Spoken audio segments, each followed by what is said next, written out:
جمال ترکه تا څه ویل؟ ما دا ویل ما له یو بل ورور سره ښه نه کوي، بل بل وراره سره ښه نه کوي، بل به د اکا او د اکا د زمنو سره ښه نه کوي. او هغه څنګه؟ هغه دا رقم دی نه مني. اوس همسایه دی، همسایه ته یوه ګوله ډوډۍ ورکړه، زر کاله د دې صفت نه یاروي، و زر کاله نه یاروي. سپی نه دی، یو ورځ یې موړ که په نس باندې هره ورځ په هغه لار ځې دی به لکۍ درته شوروي. بلکل دغسې لکۍ به در شوروي. خو لیکن په ورو ورو په وراره د اکا په زوی او په اکا ښه نه معلومېږي. یاره نه معلومېږي که نیم نه دا زما تجربه ده. بلکل دغسې ده.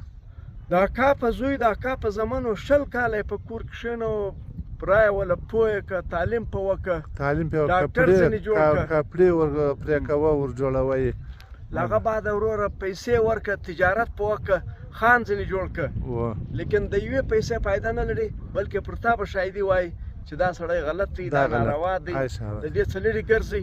دا ګر سره مسلمان وای نه دی. خو پرېږده نه یې منې، خو دغه حالت هم در باندې در باندې